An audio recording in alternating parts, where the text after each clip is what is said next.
Okay game guys, gagamitin natin yung primal cuts and deboning tong kitchen knife ni Kapogi mga idol. So let's go. Simulan natin dito. Itong kitchen knife na gamit ko guys, kahit sibuyas di kayang iwain ito. Pero ngayon gagamitin na natin siya sa baboy mga idol. Di ba? Oh, yung dating pang sibuyas mo lang, ngayon kaya nang tumabas ng baboy mga idol.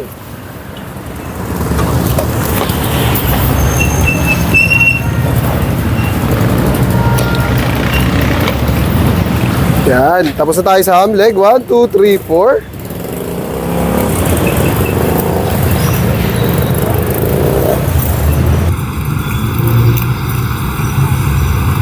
Kahit soft bone eh. Kahit soft bone, kayang iwain mga idol. Yeah.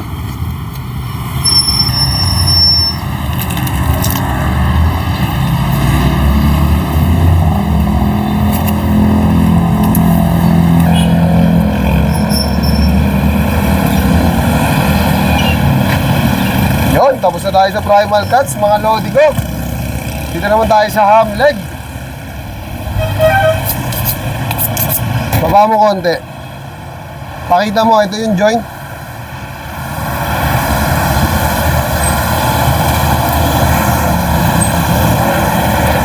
Uy. Uy. Uy. Uy. Uy. Uy. Grabe. Ito yung buto sa ilalim niyan. Ayan na yung joint. Kita na agad natin mga idol. So pag dito kayo mag-i-start, ikot nyo lang yung knife nyo. Adjust lang kayo ng 1 inch. Ikot. And then pasok yung knife sa joint mga idol. Tapos susundan nyo lang yung buto rito mga idol, no? Grabe. Yung dating pasibuyas mo lang ngayon, pwede mo na magamit pang deboning. Hindi kasi basihan ang branded or local knife mga idol. Nasa pagme-maintain ng talim ng knife yan mga lodi. Oh.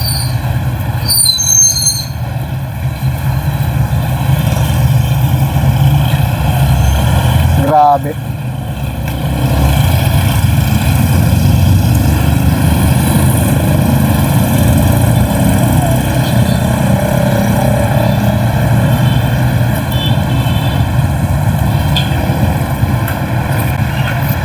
Yun no. Tapos na tayo sa primal cuts. Ay sa ham leg. Dito naman tayo sa may shoulder mga idol. Dahil walang buntot yung kinakalas natin, lalagyan natin ng laman to mga idol.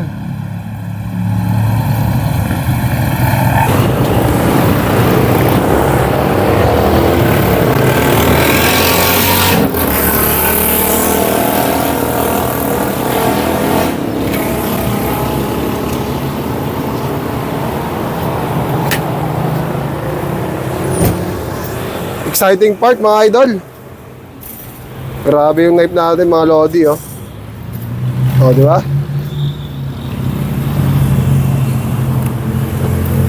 Ito yung layer sa ibabaw niyan, duktungan. Grabe umiwa yung knife na. Grabe umiwa. Yung mga litit sa ibabaw, iwain nyo lang pababa yan mga idol. Yan. Pag nahiwa nyo na yan, hiwain nyo dito sa ibabaw yung soft tissue para maangat nyo yan. And then dito sa gilid, sundan nyo lang yung buto mga lodi ko ha. Yan. Ganun din dito sa kabila mga lodi ko. Sundan nyo lang yung gilid. Yan. Tapos pwede nyo na mahatak yan mga lodi ko. Yan o. Walang ka persa-persa. Pero syempre, tulak natin para makita natin yung dulo ng shoulder blade. Para di tayo mahirapan maghatak. At yung ham leg natin ay walang buntot. So pag walang buntot, nasa kaliwa ang palatandaan mga lodi ko. Yan. Tapos ikot nyo lang yung knife. Kayas isa. Kayas ninyo. Kayas din dito. Tapos, hiwang isa sa ilalim. Tanggal ang soft tissue. Hatak. Ganyan lang.